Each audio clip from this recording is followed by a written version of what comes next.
Hello, Houston. How are you? It's Mr. McKinney here at Mr. McKinney's Historic Houston. Excited, of course, for our show we do every single first Wednesday of the month here at the Heritage Society called Live from the Heritage Society with Mr. McKinney. Today's show features Neal Parker. We're going to learn about 6th Ward history with the one and only Neal Parker. Do not miss out. Looking forward to this. But, of course, before we do talk about Neal Parker, have him on the show, we are going to talk about what's happening here at the Heritage Society. We've been here since 1954, preserving and protecting Houston's past, and we're looking forward to having an update about what's happening with Allison Ayers Bell, our executive director. Come on down, Allison Bell. There she is. Look at that. Everyone say hi to Allison. Hi. Well, it's exciting to have you. This is wonderful because it's been a whole month since we've been on the show last, and a lot's happened here in a month, and we didn't let people know about that. So obviously everyone's talking about the big events happening on May 7th. Talk about Natsuo. Sure. So we have an annual event called Natsuo, which is Houston spelled backwards, and it is sort of a Mardi Gras theme. A lot of fun dancing. We have a wonderful orchestra. This year it's going to be at Ballroom at Bayou Place, which is a huge event venue that we can spread out and socially distance ourselves. And last year our king and queen were Duke and Cece Ensel, and Mister McKinney and Catherine Anspon were our co-chairs. Look at his fancy jacket there, would ya? And then our co-chairs, of course, the Furs, who are very near and dear to our hearts. So it's a really fun party, and we would love for you all to put a table together and get your friends and come on out. And this is our big fundraiser of the year, which is really important. It funds a lot of the operating costs that we have to run this museum. 10 historic structures here on property, by the way. Great programs throughout the year. In fact, one that we just got finished doing, which we're going to talk a little more about too, was a big success, a whole year's worth of celebrating women's right to vote. That's right. We'll definitely talk about that. But this is not so. It is one of the most important parties that we do at the Heritage Society, but also you can be a part of. And there's different ways that you can be involved. As Allison Bell mentioned, the Bayou Place, the Ballroom at Bayou Place is built in 1967 as the old Albert Thomas Convention Center. So it's a big convention hall with 24-foot ceilings, if not larger, and just a really great space. So we can definitely space out and have a fun, successful event that raises funds and awareness. Of course, we got here at Latimer over here in Truett. Yes, Shelby Hodge came to the event last year. And board president Minette and her husband Peter Basil. And did I mention the date is Friday, May 7th. There we go. Friday, May 7th, Ballroom at Bayou Place. And of course, Laura Woods, our development director, can help you walk through the ticket purchase. But it's going to be really fun, and we hope you'll come meet us. It's going to be a fun event where we do need to raise a lot of money, so thank you. And definitely contact Laura L. Woods at heritagesociety.org, L. Woods at heritagesociety.org. Our amazing Director of Development, Laura Woods, has put this event together for all of us, and we want you to come support it. If you can't attend the event, you can always mail a contribution in. Lots of folks maybe didn't get a chance to make those annual contributions because we kind of shut down for a whole year all over. So if you're itching to make those contributions, the Heritage Society is a great 501c3 that does need the help, as you know. So thanks so much for doing that. Now, we had a lot of, but by the way, coming soon, I know we're going to have Neal Parker come soon, but there's a lot more announcements, though. There he is, Neal Parker. But first, Neal Parker will be here shortly, okay? People are asking about this. There's been a great following. I know. I hear he has a big following in it. Like a lot of people know who he is. And oh, yeah. The old 6th Ward. We had a SIP in the old 6th Ward we sure did. Years ago, and it was just a Now, tell the listeners out there what SIP is. Oh, SIP is, and of course we had to put those on hiatus, but that stands for See Interesting Places, and the Heritage Society and its members go out into the community to a historic building or a house, and we are welcomed in to see and learn about how people preserve their structures. So we try to keep it, of course, around I guess all around Houston, not too far out, and it's a ticketed event, so we don't give away the address until the day before. And it's a limited opportunity, by the way. It's like 40 to 50 people, which is, 25, 20 couples. So it really is a small, intimate event inside these houses. So stay tuned to heritagesociety.org. Because we want to bring those back. We are going to bring those back in a really fun way. So stay tuned for all that. But yeah, the 6th Ward is very popular, including Neal Parker as our speaker. Okay. Women's History exhibit. Talk about this, because this made a big splash. Oh, yes. There was a lot of opportunity here. I mean, golly, we had, first off, thank you to Fox 26, by the way. Fox 26 for featuring the Heritage Society, Women's History exhibit. We had Ray Bryant, our buddy Ray Bryant, one of the co-curators for the exhibit itself, and of course Allison Bell, the executive director, joined me on Fox 26 as we talked about the exhibit and the space that was happening here. They came and did lots of great shots of all of us here. So I want to thank the team over at Fox 26 News for doing that for us. And of course, thank our buddy Maggie Flecknoe, Maggie in the mornings, because she was here in a big way. We were on for 4 hours from 6 o'clock until 9:45 in the morning, actually. Lots of great coverage. There's Heidi Vaughn, my special guest co-host for the Houston Hour radio show that I do with Maggie Flecknoe, talking about the legacy of Emma Richardson Cherry. And then we also had your alma mater. Talk about these girls. The Lamar, what are they called now? Rangerettes. Rangerettes. They were called something different when I was there. But the Lamar Rangerettes joined us. Maggie loved being in the, you see Maggie right here in the middle of the girls, and they did a little cheer for her and showing off their school spirit. And Mr. McKinney has a connection with them because he sort of mentors them, and they come help us at events. They're wonderful. Yeah, the part of the leading ladies group. So it was a great way to have them too. We had some legends there also. Irma Galvan with Irma's, who's also featured in this amazing mural that we have on site at the Heritage Society. If you haven't had a chance to check out the mural, please come by. It is available when the museum hours are open to come by and get a photo in front of some of these icons, including, like I said, Irma Galvan. There she is on the mural next to Christina Morales and Felix Fraga, Yolanda Black Navarro, all these great folks. And then we also had with us too, speaking of important folks, we had with us Councilmember Amy Peck. Yeah, who didn't get to talk a lot, but she was with us. And Justice of the Peace Wanda Adams was here as well. So elected officials. From the current times and, of course, also the past, we had Gracie Sines join us as well. That's right. And then we have Ann Sloan over here on our history soapbox talking about women's history. Did a great job. There she is. It worked out well. It worked out great. And she did a good job. And all these clips are also available on the CW39 website. So if you missed these clips, you can go back and check them out on Maggie Flecknoe's YouTube channel as well. Our buddy over at CW39 covering a lot of Houston history. And then she also talked to the future of women with the young leading ladies that were Lamar High School seniors, part of the Rangerette group. So I think it was a success. Had a fun time showcasing women's history in the exhibits here. There's Minette Basil, of course, our board president.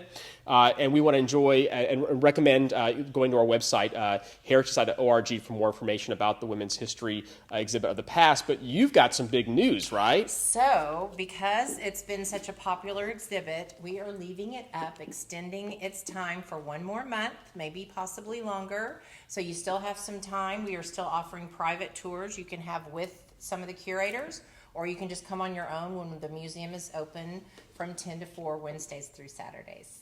Look at that. You see? So come join us. Learn more about women's history. You have an extra 30 days to check that out, by the way. So don't miss out. If you missed it for a whole year, it's your last opportunity. So thanks again to Maggie Flecknoe. Now, prizes, the fun part everybody looks forward to. We had some great folks last month, chiming in with some great ideas. Of course, we had Justice Ken Wise join us with Wise About Texas. So if you watched the show last month, again, it's on. We're committed to doing it the first Wednesday of every single month. So you will find us here at the Heritage Society, and you stay to the very end, listen to Justice Wise, then you heard the answer to these questions. So let's go over the questions. Question number 1. Where was the Capitol building in the slideshow located? Okay, he had a picture in the slideshow, and he talked about the Capitol building of the Republic of Texas. Who has got the answer? Let's see. Answer is, who's in Houston, Texas? How about that? We all know that. Okay, who got it right, though? Am I telling you? Oh, Sharon Schmidt Sampson. You know, she's awesome. You met her recently, right? I got to meet her at the River Oaks Theater. I'm active with Sarah Gish and a bunch of other folks that are working really hard. Phoebe Tudor and Minette as well. Yes. Golly, and a lot of awesome folks that are working to bring awareness to the River Oaks Theater. The fight is not over yet, so we're trying to make sure people understand that. And I met her at that event. And what did she say? She came up to you and said that she loves our show. She loves the show. She watches. She watches a lot, and this isn't the first time she's won. Oh, no, she's got a lot of prizes. So great. Thank you so much, Sharon, for saying hi that day, but also for watching the Heritage Society show here. We do appreciate that, and you're a winner, so we'll get a prize to you as well. Okay, question number 2. Where did the cannons given to the Texas Army come from? The twin sister, the cannons. Justice Wise talked all about this in detail. The answer is...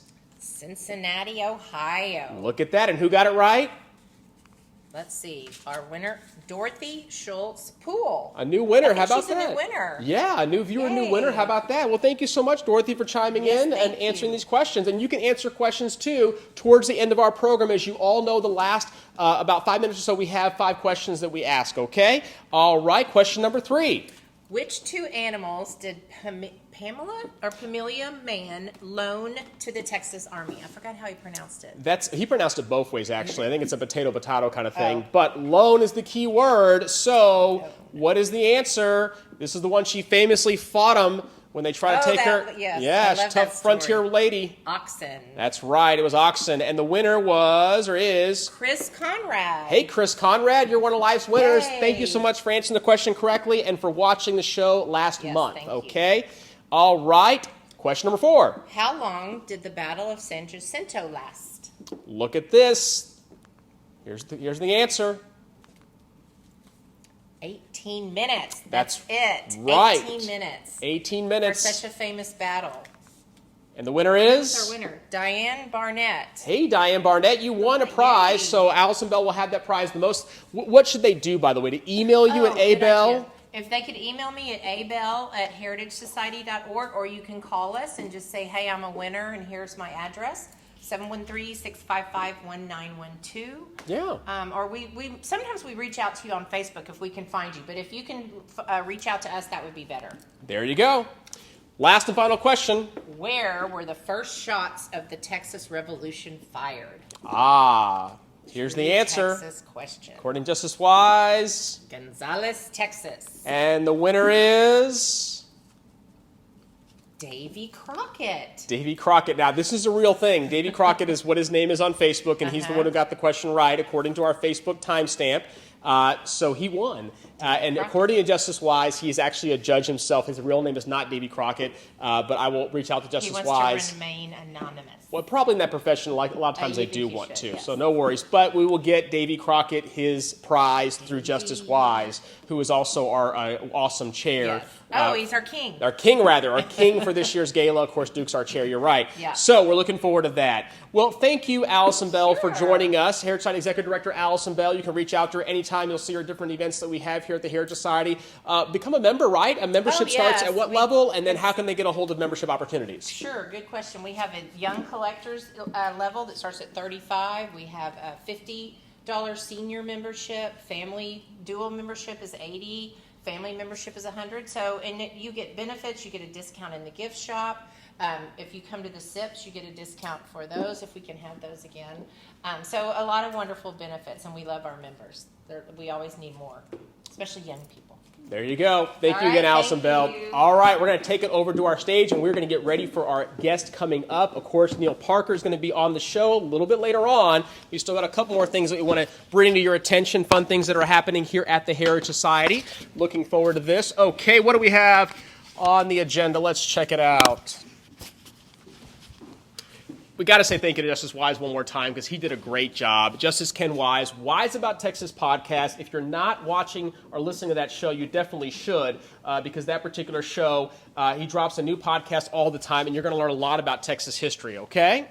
All right, so thank you once again to Justice Ken Wise. Wise About Texas podcast. Definitely look it up. And we had a lot of fun, by the way. We had a lot of fun, and you can see the video on YouTube, okay? You can also see past episodes we have here live at the Heritage Society on YouTube as well. For example, Priscilla T. Graham, whose brand new book just came out, by the way, about the Black YMCA and about the history of the African-American experience in Fourth Ward, okay? That's the title of her book. So definitely go and check those out at PriscillaTGraham.com for more information about what she does. Okay, Robert Sakowitz, that episode is also available on our YouTube channel. By the way, the YouTube channel for the Heritage Society is very simple. You just go to YouTube and you look up the Heritage Society, and we like you to subscribe because we only have about 216 subscribers, so we do need more subscribers. That means the world to us because you will get great video content about the history of our city's past. For example, amazing videos. Michael Daly over there did a lot of great documentaries, history tours, African-American tours, architecture tours, Nichols Rice Cherry House, just the live shows, as we mentioned earlier, all available at the Heritage Society's YouTube channel, so do not miss out. Okay. Save the date, guys. Next Wednesday, May 5th, Cinco de Mayo, live at 7 o'clock, right here from the Heritage Society. We have with us Our guest is going to be Dr. Jesse Esparza. He is going to talk about the history of Houston's Mexican-American community, and he's going to do it in great detail. He just got finished doing a lecture over Rice University about this, so you're going to get some great content, great information, and that's happening once again on May 5th. Now, we're going to talk about folks like Felix de Harina and talk about, you guys know Felix Mexican Restaurant, a pioneer when it comes to civil rights here along with LULAC Council 60. You're going to hear all about the legacy of Felix de Harina, Felix Morales, other folks like that on the program on May 5th. You'll also famous legends like this. We all know Lydia Mendoza. There she is. We're going to talk about Lydia Mendoza. We're going to talk about the legacy of different musical instruments and bands that played here in the Houston area. Again, all part of the Latino experience here in our city's past. You're going to get it from Dr. Esparza himself. Looking forward to that. Also, JFK famously was hosted by LULAC Council 60 back in 1963, November 21st, 1963, the night before that very sad day. The next day, as we all know, he spent some time right here in Houston, Texas. So we're excited to be able to show that collection. And speaking of collection of photos, once again, save the date for May 5th. We mentioned that a second ago. These photos, by the way, are all part of the HMRC, the Houston Metropolitan Research Center's Hispanic Digital Collections. You can access the photos that I showed you amongst with many more photos, by the way. Probably we have 4.5 million photos in our overall collection. I say we because I serve as the president for the Friends of the Texas Room, and these photos are available for you. They're available for the general public, so please go out there and learn more about the amazing video archives and photos that we have at the Houston Metropolitan Research Center at the Texas Room. Now, you can go to a shortened link. It's www.bit.ly/HMRC76. There normally is a much longer link that you've got to type in, but I created a small bit.ly link so you can actually type that in. Really easy to do, and on your phone you can just do what I do sometimes when I'm bored at a waiting room. I just look through a bunch of old photos of Houston and learn something new every day. So there you go. So definitely check out those. So shout out to Lainey Chavez and the team over at the HMRC for all the work they do, and of course Mika Skelly, who is in charge of the archival collection for the Hispanic Library. So there you are. Justice Wise, by the way, speaking of the Friends of the Texas Room, will also be our speaker that we're going to have on Monday, April 26th in a couple of weeks at 7 o'clock via Zoom. So we'd love to have you. Encore presentation with Justice Wise talking about Texas history. If you missed the first one, this one will be different, by the way. We're committed to making sure you get some different content, different information. Go to friendsofgetexasroom.org, friendsofgetexasroom.org for more information on how you can join us for that free Zoom talk featuring Justice Ken Wise. It's part of our quarterly programs that we offer at the Friends of the Texas Room. So please join us because it'll be our first one we've had since shutting down for the pandemic. So we're looking forward to having a warm reception for Justice Wise. Okay. We're going to get to Neal Parker shortly, but because I know you guys are waiting for him, but there he is, Neal Parker, so we're getting close. But before, up next is Neal Parker, but of course, as I mentioned before, we want to make sure that we acknowledge something that's happening in the 6th Ward as well. This is exciting news, by the way. The Coulter Sweeney house at 2109 Kane just went on the market, and I want to talk about this because it's a public service, really. My buddy Star Massing with Boulevard Realty has this house. It just got listed. It's going to be in our talk today at 2109 Kane. A lot of history with this home. And it's important because it stands as just one singular home today, but it used to be a structure made up of two houses that Neal Parker is going to talk about in detail on his talk, one of which, by the way, according to the owners, go back to 1876. So this house is for sale. You can own a piece of the old 6th Ward. We like to feature historic homes on the show that we do. If you have an historic home that you're selling and want to let us know about, we'd love to talk about it because we want to make sure we find a good homeowner for these houses. Here at the Heritage Society, we're all about houses, obviously, but it's important to let people know these houses are available. So there's your information. Star Massing, my buddy over at Boulevard Realty, supports the show, loves what we do here. And again, the house at 2109 Kane Street is now on the market in the old 6th Ward. So if you're interested, contact Star Massing at 832-640-1628 or, of course, star@starmassing.com. And let's try to find a really good homeowner for this amazing historic home in the old 6th Ward. So there we go, 2109 Kane Street. All right, and we want to thank our new show sponsor. Check it out. There they are, Dirty Tony's, by the way. Dirty Tony's Premium Queen Olives. They come in blue cheese and pimento. We're really excited to have Dirty Tony's join us for the show because they love what we do for Here in History, and more importantly, they're an historical company. They've been around for 30 years here in the Houston area with their olive company, olive juices and olives, most famous for their Dirty Tony's Dirty Martini. So thank you once again to Dirty Tony's for supporting the show. And like I said, they have amazing blue cheese olives and amazing pimento olives, and you can get their stuff online at dirty-tonys.com. That's dirty-tonys.com. So I want to thank you to our sponsor, Dirty Tony's, at dirty-tonys.com. All right. Let's see. Oh, and by the way, please like and follow our social media sites, Mr. McKinney's Historic Houston and the Houston History Bus. This means the world to me because you'll learn about Houston history, learn about what's going on. It's also probably how you're watching us tonight on the show, by the way. You're probably watching us right now on Mr. McKinney's Historic Houston Facebook page or the Heritage page that we shared. And we are going to be doing free tours now that COVID is getting a little bit manageable. We're able to do free tours on board our open air bus, so make sure you like and follow Mr. McKinney's Historic Houston to come join us on the open air bus, the Houston History Bus. Which we do great tours for school kids, but also for adults. And you can always call us at 713-364-8674. Once again, 713-364-8674 for more information.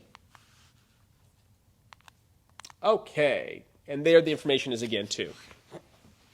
All right. We may want to move the lights up a little bit because we're getting the glare, guys. I'll show you in a second, see? Okay, little production note. There we go. Okay. And now, the moment many of y'all have been waiting for. We're going to welcome our special guest for the show, our featured guest for tonight. He is, of course, the one and only Neal Parker, serves on the board of the Old Historic Ward Association, also serves as their archivist, is an historian for the area, and he's also active with documenting all the 6 wards past. I want to thank you and welcome Neal Parker. Come on out, Neal Parker. All right, there he is. Bam, let me give you this. All right. Good to see you. Look at this. Well, this is exciting. You know, you and I got a chance to spend some time over in the old 6th Ward. You were so kind, and you took me around the area. I think we got some photos of it. There we are in front of this beautiful house.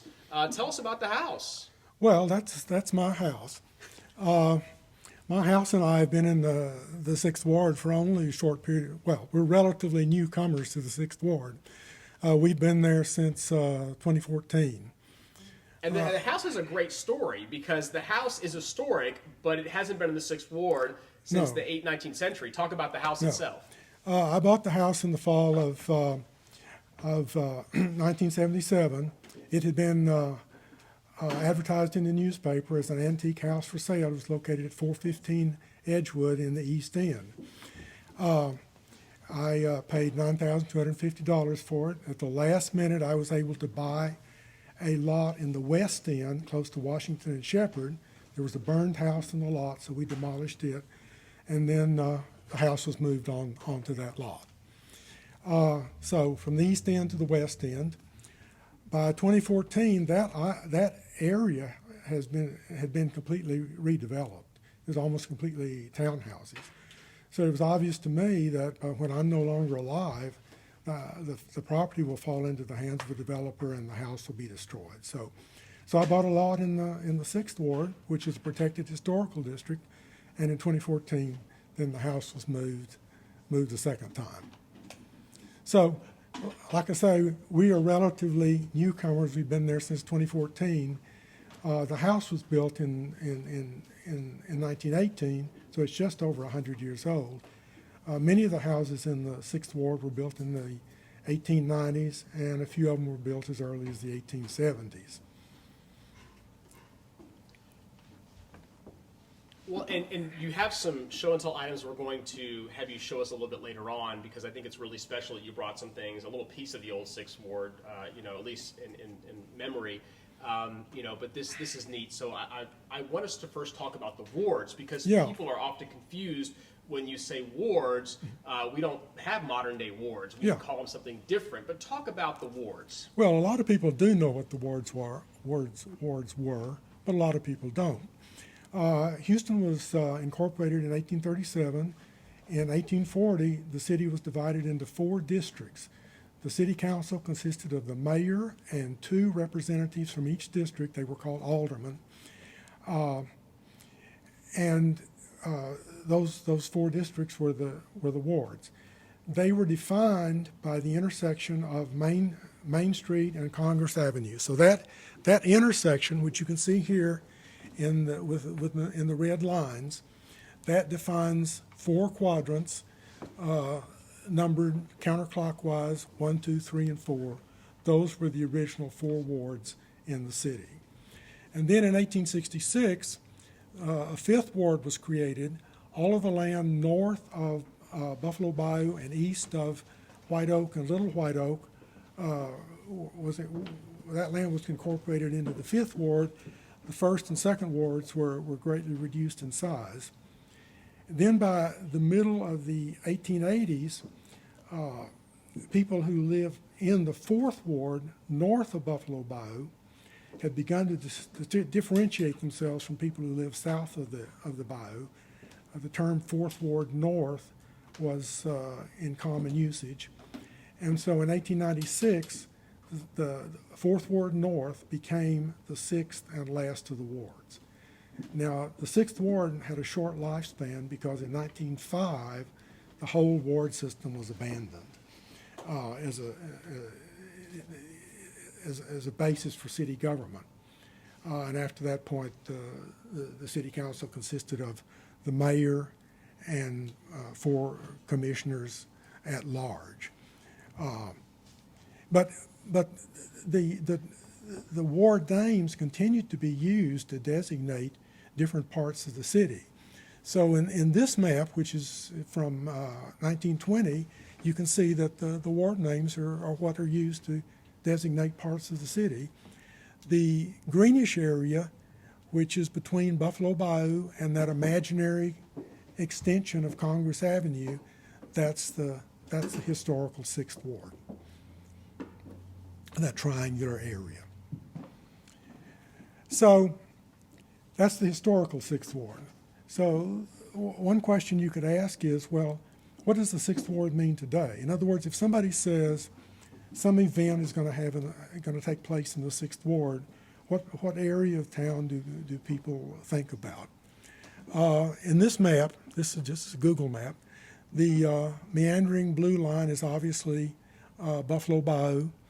The line which crosses it is Memorial Drive. The line above that is Washington Avenue. The line with hatch marks is the railroad. And then the east-west line above that, the straight line, is Dart Street, which I'm going to mention again in a little bit. The enclosed area in the middle, that's the old 6th Ward Protected Historical District. It's the first protected historical district in Houston.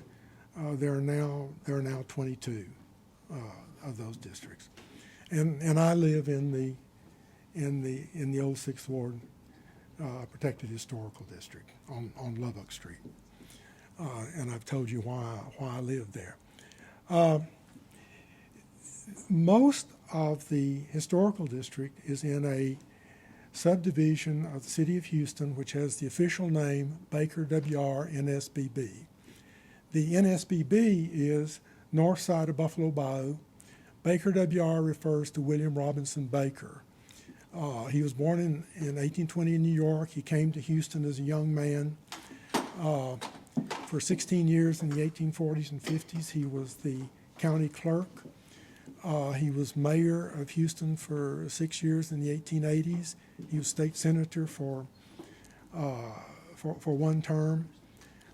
He was a very major player in the real estate development and land speculation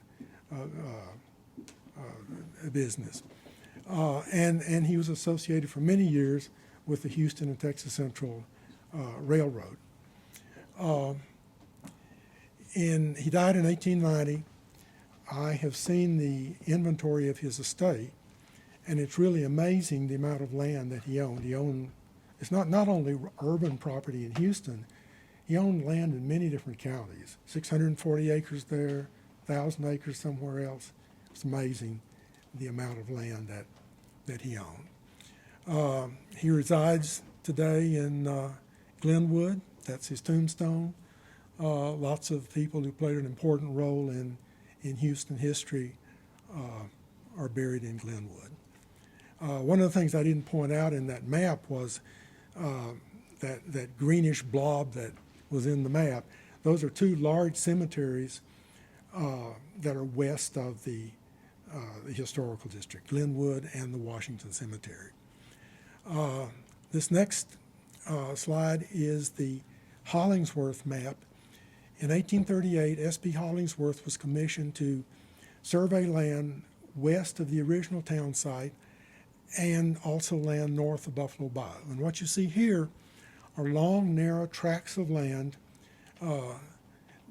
north of the bayou. All of them have frontage on the bayou, and the northern boundary of it, which I don't think you can see it. It's actually it's an east-west line, which is Dart Street, which I mentioned earlier. In the next slide, now you see we're going to see where W.R. Baker's subdivision came from. In 1838, he purchased 3 contiguous tracts. They were called lots in the Hollingsworth survey, 1, 2, and 13. You can see WRB written in red, W.R. Baker. They comprised 130 acres, and they became his subdivision. The lot number 4 that you see in green, that's the core area of the Glenwood Cemetery, and then the east part of lot number 5 is the Washington Cemetery. Baker bought this land in 1838. In 1858, 20 years later, he created a rectilinear grid of lots, of blocks and streets, and he began to sell lots. The first lot sale was in January of 1859. Okay, well, let's talk about some of the houses in the 6th Ward. Let's start with the grandest house. This is 2018 Kane at the corner of Kane and Henderson. This classical revival house was built about 1906 by William Lighthouse. At the time that he built it, he was a collector for the Butler Brick Works. Later, he became the manager of the A.T. Lucas Brick Works, and finally, in the last years of his life in the 1830s, he was the owner of his own brick works. And we know Lucas Bricks, but also that's not typical old 6th Ward homes. Oh no, absolutely absolutely not. Interesting. We're giving you the best part first, but well, one of the ways in which it's not typical, it's bigger and grander than most of the houses, but it's a masonry house, meaning it has load-bearing masonry walls, and it's the only masonry house in the neighborhood. This shows a small brick house immediately east of the grand house on the corner. And you might think that William Lighthouse built that, but he didn't. That's a much older house from the 1880s. It was originally a wood frame house, and when William Lighthouse bought the 2 corner lots in 1895, he and his family lived in that small wood frame house for 10 years before he built his grand house on the corner. Now, sometime after 1924, the house was clad in brick.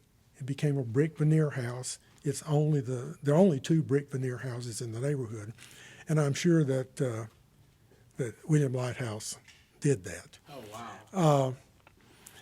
One of the things this is a closer shot of that brick veneer house. Wood siding or wood. Yes, completely wood. Originally a wood frame house, completely wood, wooden siding, and then converted into a brick veneer house.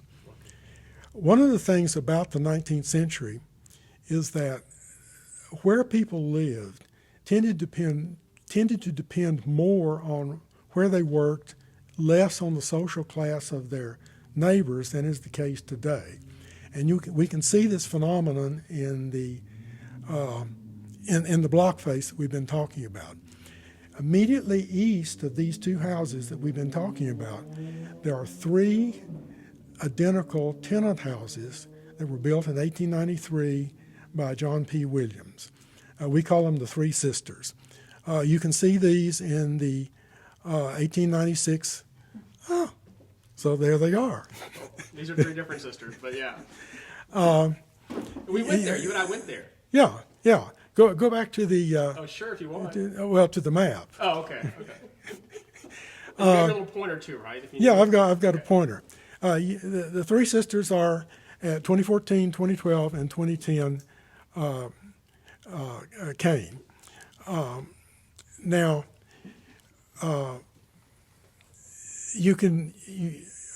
this is the 1907 map. There should be an 1896 map. In any event. I think it's right here. How about this one?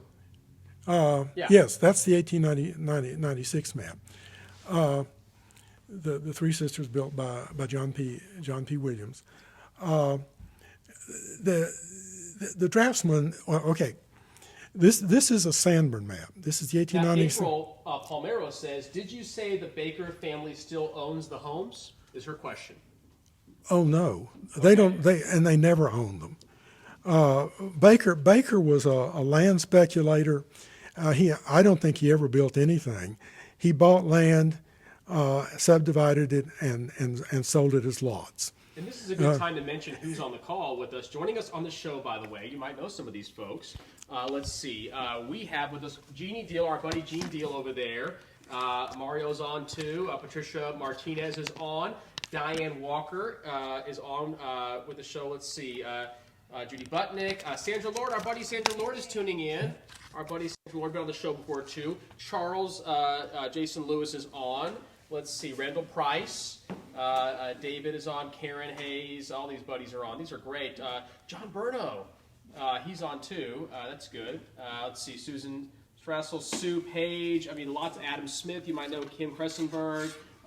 April asked that question earlier, so just thank you so much for chiming in. Guys, give us a like, by the way. It takes a couple seconds to hit the like button, but that really matters to us. It shows that you're liking the show, that you like Neal Parker, you like what he's talking about, the content he's giving you.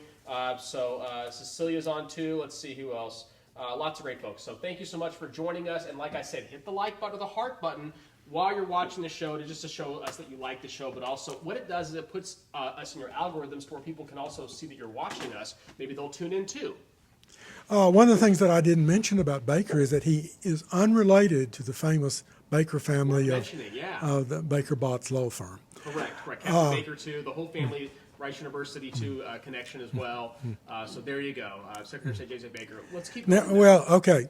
Let's go back 1880. Oh, yeah, okay. 96, yeah. So, okay, I've said over and over again that the Three Sisters were identical. Now, the draftsman here was a little sloppy because it looks like they're getting bigger from west to east, but that's not true. They're entirely identical. In 1896, William Lighthouse is still living in this wooden frame cottage right here. He has still not built his grand house on the corner. Which would be right here. Yes, right there. That corner, yeah. So the brick house would be right about here? That's right. Well, let's go to the 1907. There he is. So in the Sanborn maps, and I need to do an aside and explain what Tell people the value of a Sanborn map, what it is, and also, too, by the way, there's collections. University of Texas, for example, has a great collection of Sanborn maps. We also have them over at the HMRC, so people can look at them as well. Those aren't digitized yet, I don't believe, but talk about what the Sanborn maps are, and why they're so valuable to your research. From about 1860 to 1960, the Sanborn Company made maps of urban areas all over the United States, big cities and small towns, and these were used by fire insurance companies for purposes of setting rates. For the 6th Ward, we have maps for 1890, 1896, 1907, 1924, and 1950. The maps that I'm showing you here are from the Dolph Briscoe Center at the University of Texas in Austin. They're very nice maps. They're in color, easy to use. They're accessible to anybody. Available online. Available online. Yeah, a lot of searching though. The Houston Public Library has a full set of Texas maps for many different towns and cities in Texas. They're not as nice as these. They're not in color, but they're a great full resource, Yeah, and for what you do too, painting a picture of the city's past. They're going to answer a lot of questions that Neal Parker has when he was doing your research, Yeah. as you said earlier. we're gonna see more I Sandra. do want to mention Betty Trapp Chapman just joined the call. How about that? She's watching us now, and Betty Trapp Chapman says, "Thank you, Neal Parker, enjoying this walk into the past." So that comes Okay. from Betty Trapp Chapman. Okay.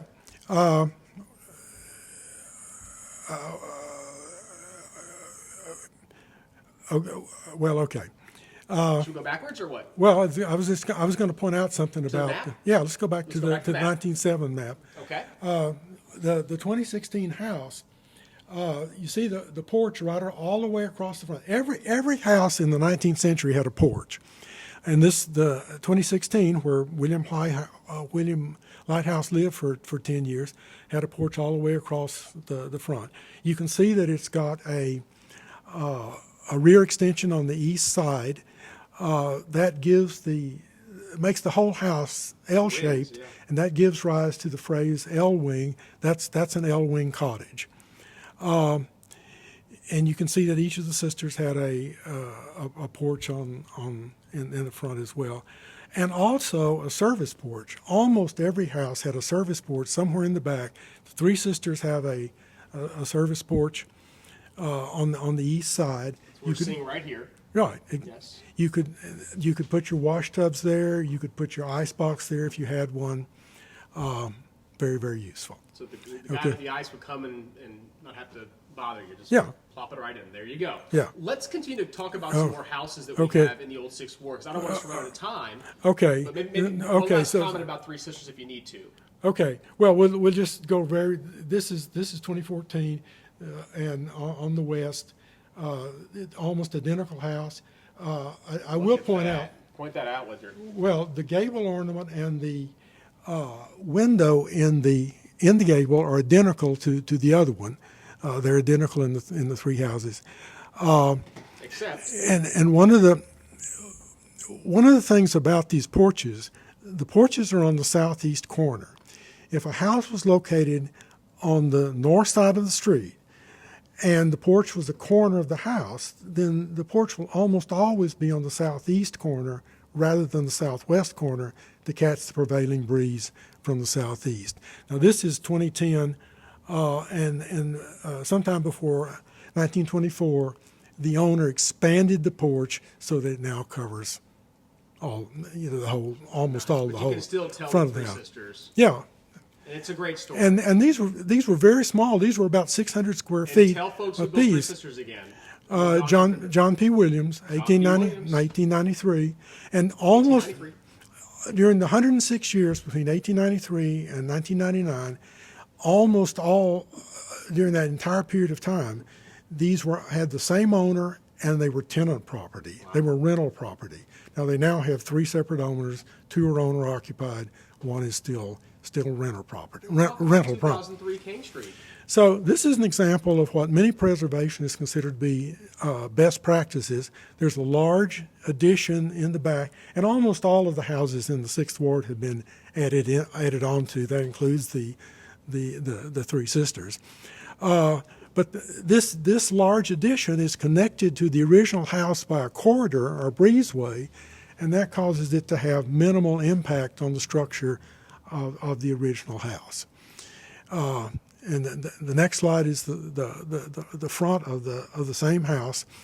We know that this house was built in the spring of 1888 because the owner of the property, M.L. Weber, entered into an agreement with a building and loan association to build a one-story cottage on lot number 7, which he owned.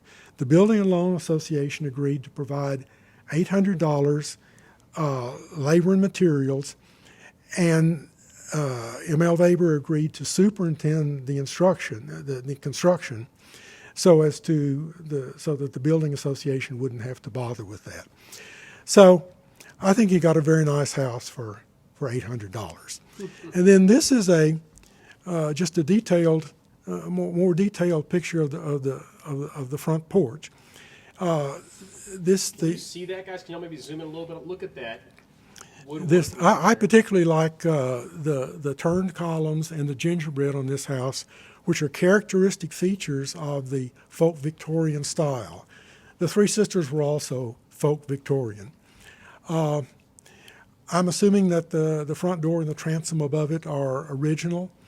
The transom, the door can be closed, and yet if the transom is open, you still have air circulation. Mm-hmm. And many houses have transom above the interior doors as well.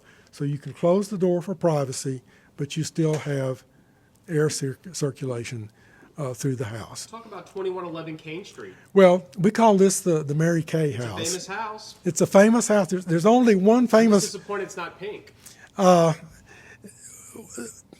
It isn't. That's right. There is a problem about that. A pink Cadillac out front or something, But anyway. So there's only one famous person that I know of that grew up in the 6th Ward, and that's Mary Kay Wagner, who founded the Mary Kay Cosmetics empire. Her father bought this house in 1920. What you see here is a typical 1920s bungalow-style house.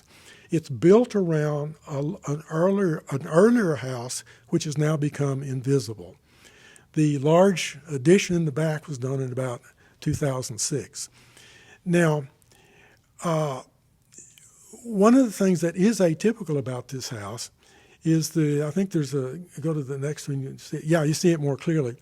The attic fanlight window is a colonial revival feature, along with the double doors and the side lights on the sides of the doors, which is not typical of the 6th Ward and not typical of the bungalow style. So a plausible conjecture, and note that I use the word conjecture, a plausible conjecture is that the real estate developer that had done the large-scale remodel and rebuild purchased these two elements as salvage from some grander house located in some other neighborhood that was being demolished at the time and incorporated them into this house. Now, the house that you see here is 2109 Kane that we mentioned earlier. This won a Good Brick Award in 2011 and was on the Good Brick Tour in 2019. Go back to the okay. What I wanted to do, it has a porch all the way across the front, okay. And I wanted to draw your attention to the construction method of the front wall. That's we call that box and strip or board and batten. The boards are the wide boards, which are 1x12s, and the battens are the thin strips, or the strips that cover the cracks between the boards. Now, sheds and barns are often built using that technique, but it can also be used for houses. And houses built that way are sometimes called box houses. You can see 2109. Yeah, this is 2109 Kane in the 1907 Sanborn map. Porch all the way across the front, dotted lines indicate a porch, and you see that this is an L-wing cottage with a rather large service porch on the east side of the rear extension. Now, as you pointed out, that's a typical L-wing cottage based on the map, but if the structural evidence indicates that this actually consists of two rectangular houses fused together into an L-wing cottage.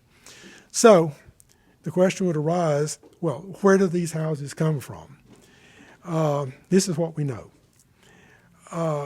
We know that in 1880, John Sweeney purchased from his brother-in-law the two corner lots. This is from the deed records. From city directories, we know that from 1878 onward, he and his wife and his mother-in-law lived on those two corner lots.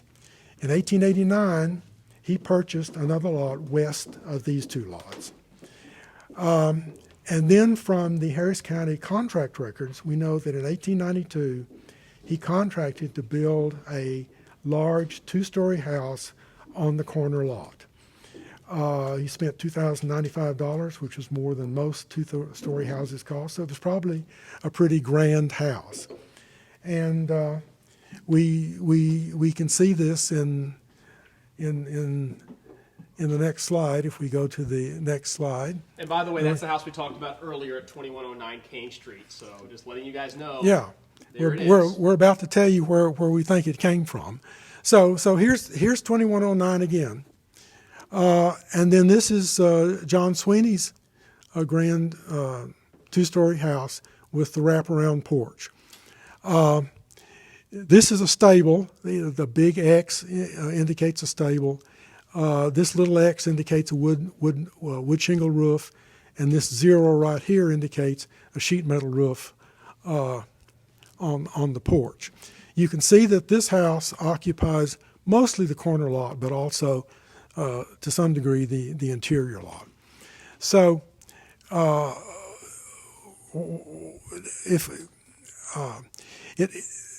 okay, so this was built in 1892.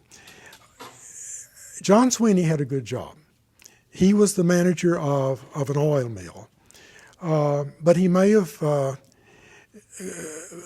bit off more than he could chew, because by 1898 the taxes were in arrears, and the property was sold by the sheriff at a tax sale. The two corner lots.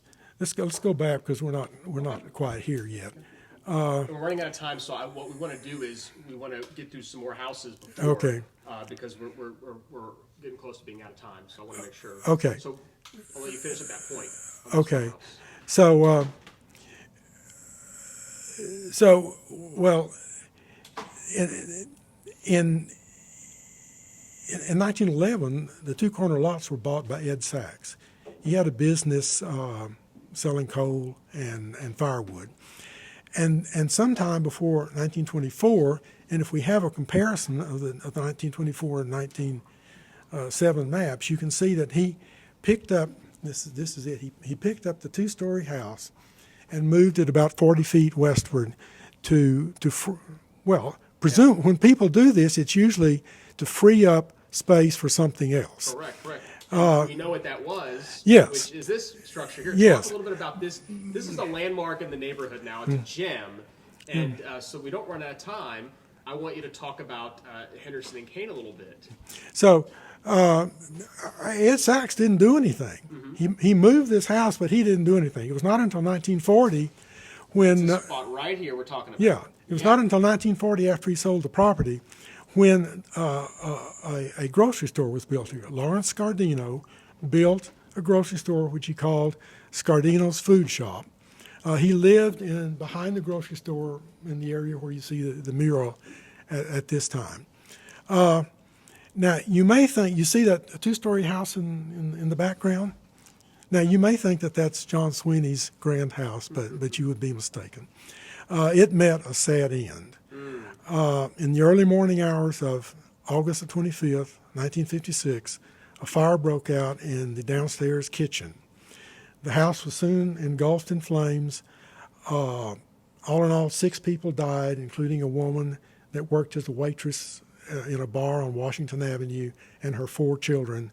By that time, in the 1950s, the house had been split up into apartments and rooms. 2 people were crawled out on a ledge and were saved by the fire. There were 6 people that died, and it's one of the 5 deadliest fires in the city. 1956. And then this is what was built here in 2011 on that property. They built this house here, which fits the character of the neighborhood. It's new construction, yes. Somewhat, so new construction, but there you go at 2105 Kane Street. Now take us to Lubbock Street over here at 2018 Lubbock. Okay, I thought we ought to show you at least one house that hasn't been changed very much. Most houses have been added on to. This was built probably in the late 1870s. Has been changed very, very little.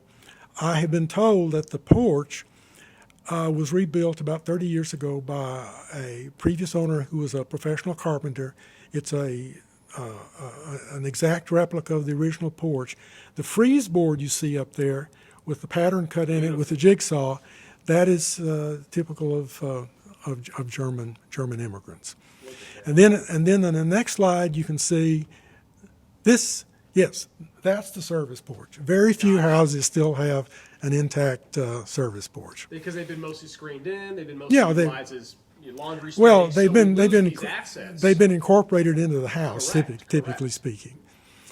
Now, you've done a great job of putting together some records from the census over the years, which really helps you paint this picture of what the old Sixth Ward used to be like. Talk a little bit about your research. Well, we ought to say something about the people that lived in these houses. In the 1900 census, I looked at an area that was somewhat larger than the historical district. And in that area... There's a great map that you helped to create, which really gives us an idea, too, of population spread out. Okay. About 21% of the people in 1900 were immigrants. And I made this crude map. Far and away, the largest group of immigrants came from Germany. Those are the yellow households that you see. And one of the things that you can see from this map, dark green, of course, obviously Irish, more yellow than anything else. Far and away, more German immigrants than anyone else. But you can see that the different immigrant groups, the different colors, are splattered around the neighborhood. They didn't seem to cluster in groups. Now, the census categorizes people as to where they were born and as to race. The black squares are people that were categorized either as black or mulatto. And you can sort of see that they're concentrated in two different areas, southwest and southeast. But you can also see that they're spread out through the neighborhood, so it didn't seem to be that there was rigid segregation in the neighborhood. Now, and this took a lot of time. This is very detailed. I mean, this is an example of the census records, done, in a visual way we can enjoy. So look at the map one more time before we go to the next slide. But that just gives you an idea of the work that Neal Parker put to really talk about the history and the character of the neighborhood based on the 1900 census records. Talk about what they did. Well, the railroad was far and away the largest employer. 139 people, 39 on the trains, 59 working in the shops. There were several cottonseed oil mills that were also major employers. If you look at all of these different occupations, a lot of them are blue-collar jobs, but they're also professional jobs as well. There are 8 druggists, 6 physicians, 6 school teachers, 9 ministers, 14 saloon keepers. So there's a considerable variety of occupations in the neighborhood. In the 1920 census, there's actually more immigrants, but a smaller percentage of immigrants. There's been a big diminution in the number of German immigrants, but there's still far more from Germany than any other European country. Now, in general, from Europe, there's been a diminution. But you can see, but Italy is an exception. There's been a big increase in Italian immigrants. That's partly because of the earthquakes in the early 20th century. And of course, there's been a huge increase in Mexican immigrants because of the Mexican Revolution. There's also been, there's been a big increase also in immigrants from Eastern Europe, and those are Jewish immigrants. One of the things that I wanted to talk about. Bricks. Well, and let's do some show and tell so we don't run out of time. Show us real quick what you brought us today. I'll let the camera zoom in on this as well. Look at these bricks. These are not typical house bricks. Yes, well, this is Sabine Street, and it's paved in what are called vitrified paving brick. The type of brick used for streets is entirely different from the brick that's used for houses. And vitrified paving brick is a specialty item made only in a limited number of places. The only place that I know of in Texas where it was made was in Thurber. Thurber is a town about 70 miles west of Fort Worth. It was a company town owned by the Texas. About the process. It has to be stronger because, again, you've got horseshoes, you've got heavy wagons, you've got oxen on there too. Look. So these are the streets that were laid. What year were these bricks laid in the old 6th Ward? Because people think Well- there's other parts of Houston that have older brick streets, but your research begs to Well, differ. Talk about the brick streets. The Sanborn map in 1896 shows that all of the streets were unpaved. They were a muddy mess whenever it rained, including Washington Avenue. Mm-hmm. Washington was paved in brick in 1898. Sabine Street was paved in brick in 1902, based on an article in the newspaper, in the Houston Post. Sabine at this time is 3 blocks long from Lubbock, from Washington to Lubbock. It's the eastern boundary of W.R. Baker's subdivision. But in 1892, not 1890, in 1902, it was paved all the way from Lubbock to the Sabine Street Bridge. And then Heiner was paved from the Sabine Street Bridge to the San Felipe Road. Heiner is a continuation of Sabine, so you had a high-quality brick street all the way from Washington to San Felipe Road. And so this is the Thurber brick on the top, the brick on the bottom, which we also got. We got the real thing.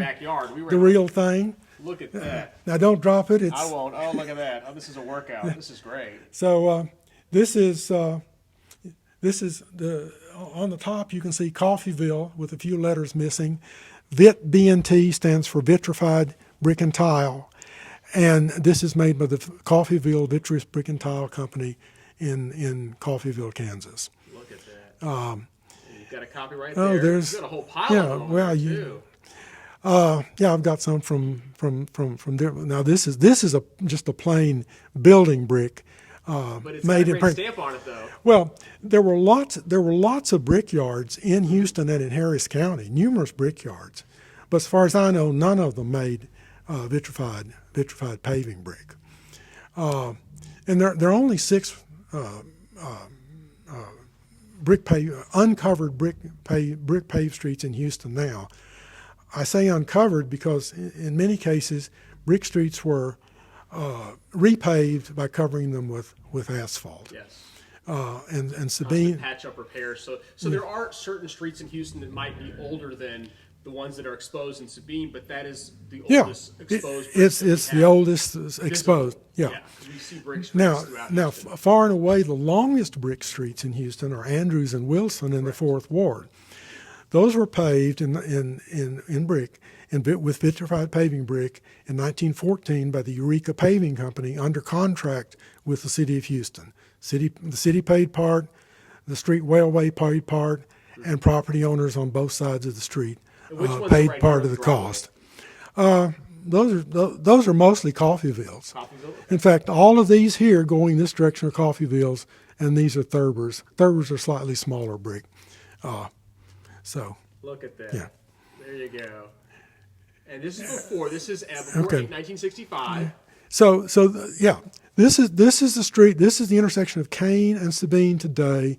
This is before 1965. The Kane was paved in asphalt in 1965, and here it appears to be gravel. So that's why I say this is before 1965. In 2018, Sabine was completely rebuilt. The bricks were taken up. They were put on pallets. They were put into storage. New sanitary sewers and storm sewers were laid. A layer of concrete was poured. Over here, right? Kane and Lubbock Street. This is Kane and Lubbock right up there. Yeah.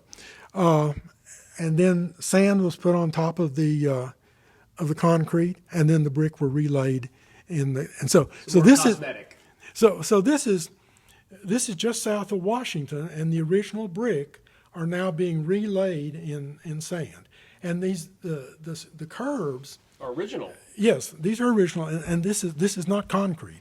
These are blocks of stone which are embedded in the ground. And this is finally their process. Yeah. They're toward the end. They're arriving at Lubbock Street. Okay. So let's.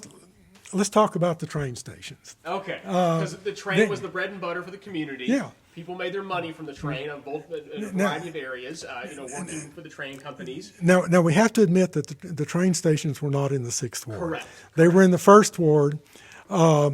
In this map, that spot right there is the Amtrak station. The modern one, yeah. And this is the imaginary line that defines the boundary between the two wards.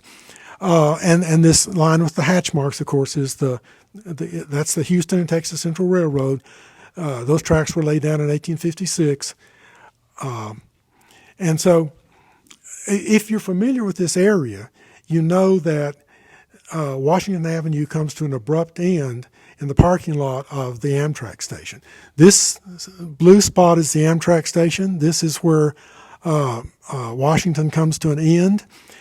In 1896, this is the 1896 Sandburg map. In 1896, Washington continued eastward.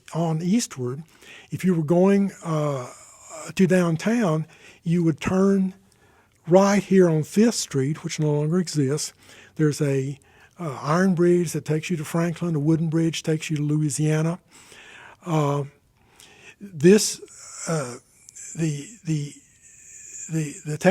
Houston and Texas Central Railroad became part of the Southern Pacific system in 1883. And in 1887, the Southern Pacific built a new station. Go back and this is the station. This is it was called Grand Central Depot or Grand Central Station.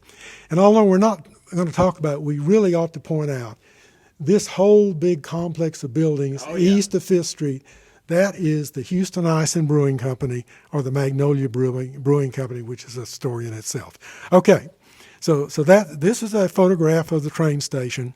The center area is 3 stories.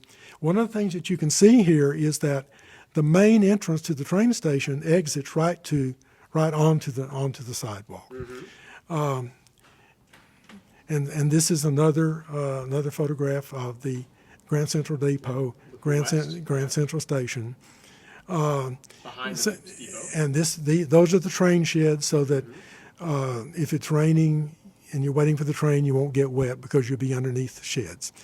Iconic photo too. Most yes. people have seen this.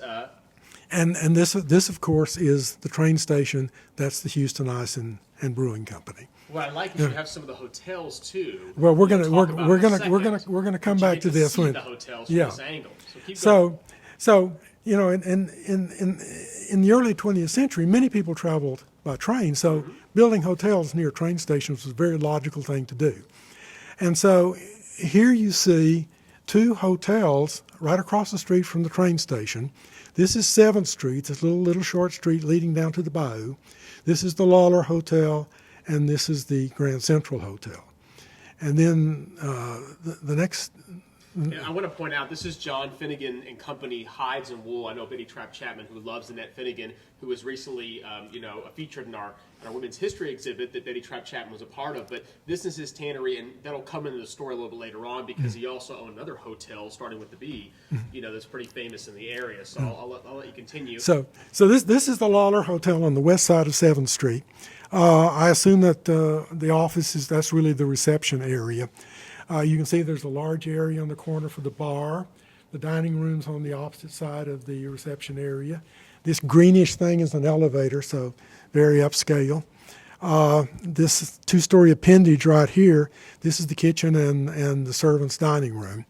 And there's also, there's a turret right on the corner, which is said to be ironclad, probably sheet metal. You could see it. That's how you knew you were at the Lawler Hotel. So, and then this is the Grand Central Hotel, which is an older hotel, 3 stories, no elevator, just the stairway here. And this is where the servants lived, right down in this 2-story wood frame building right on the bayou. That's Grand Central Depot. Center section is 3 stories. You have the baggage rooms on the west side and the express office on the east side.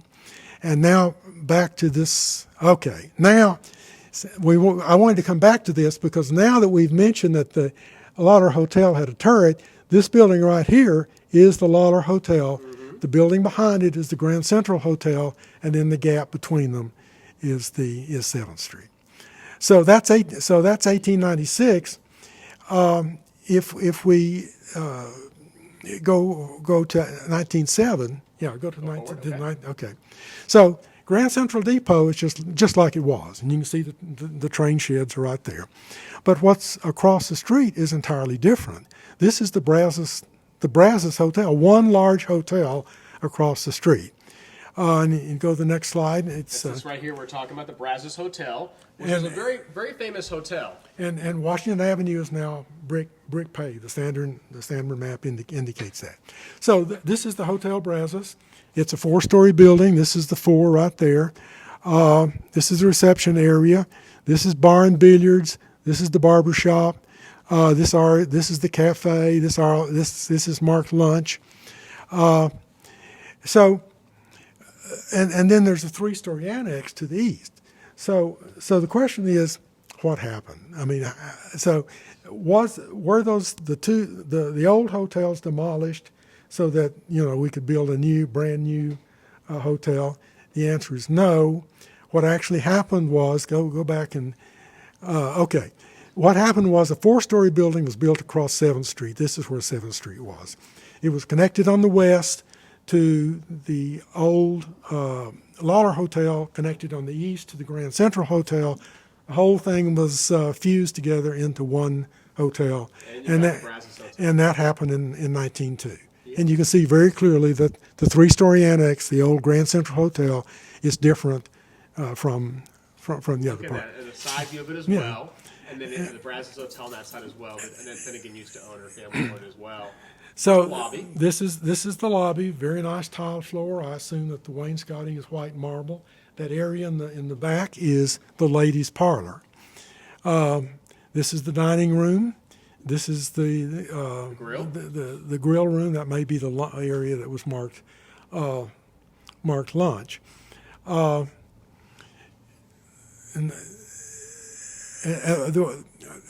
This slide, what this shows is that there was another hotel. This is the McAtee Hotel.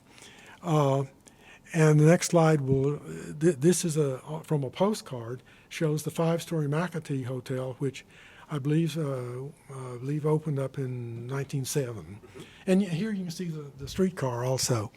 And then there's one other hotel that we ought to mention. This was built in the early 20s. This is the Tennyson Hotel, which in fact is still there. That's what's so great about it. It's still there. It's the last of one of the footprints for the hotel. It's almost like the 1911 Union Station, for example. All gone, or the William Penn Hotel and the Ben Milam Hotel. Everything is gone in that area except for the George, 1912. But let's keep going because I don't want to forget how the actual depot changes over time, and you've got a new addition. This photograph is especially interesting because it shows that the new depot, which was built in 1936 and which was still called Grand Central Depot, mm-hmm. was built. It was built right next to the old depot, which shows south of it, technically, or just which shows that the new depot occupies the space where Washington Avenue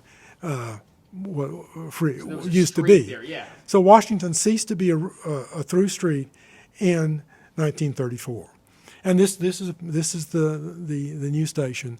Another photograph of the new station. And the inside too is pretty. Let's talk about the inside. And this is there were two large murals at each end.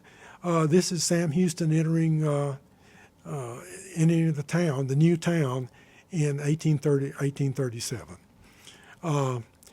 And one of the things that we ought to mention, the old station only lasted less than 50 years. Mm-hmm. The new station lasted less than 30 years.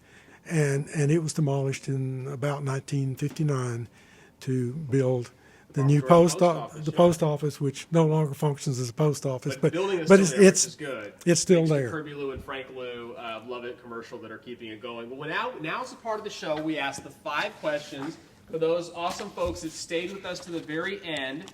Thank you so much for doing so. Now we've got 5 questions about the historic 6th Ward. that Neal Parker is going to ask. So, Neal, we're not going to give the answers until next month's show when we have Dr. Jesse Esparza come talk to us. But we are going to give the questions out right now so folks that are still watching us can win some prizes. So, what is your first question you have for the audience? Number one. Okay, I think these are pretty simple. How many wards were there originally in Houston? Okay. The question is, how many wards were there originally in Houston? Okay, that's the question number one. How many wards? And are people chiming in? Some people are getting ready. They're chiming in. Okay, keep chiming in, guys. Just let's get some answers going. Okay, what's our second question? What is the name of Houston's oldest brick street? What is the street name of Houston's oldest brick street? So we want the street name of Houston's oldest brick street. Some people are chiming in, but get your answers in, guys, so we can get you some prizes, okay? Third question. What was the name of the 1887 Southern Pacific train station? Okay. What was the name of the train station? What was the name of the train station? The 1887, we showed you several photos of the train station. It did have a name. It was pretty special to lots of folks that remember it. So what is the name of the train station, okay? All right, question number 4. What was the most common architectural style in the 6th Ward? What was the most common architectural style in the 6th Ward? Neal Parker mentioned it a couple times in the talk at the early start of the talk. So what was the, say it again? What was the most common architectural style in the 6th Ward? Most common architectural style. So look for the most common architectural style in the old 6th Ward. Okay, last and final question. What country did the greatest number of immigrants come from in the early 20th century? Okay, say it again. What country did the greatest number of immigrants come from in the early 20th century? Okay, there you go. Those are the 5 questions. Those folks who are chiming in now, getting their answers in, will get some prizes. And again, we always timestamp it, so you'll know who you are.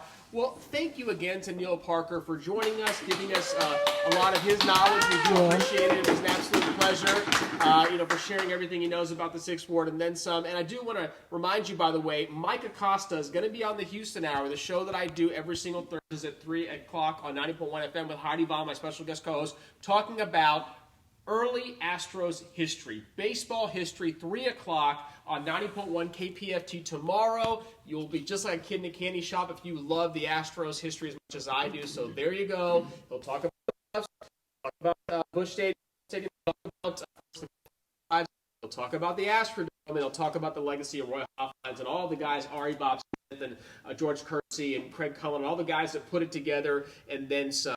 So do not miss Mike Acosta on the Houston Hour radio show tomorrow, Thursdays at 3 o'clock on 90.1 KPFT.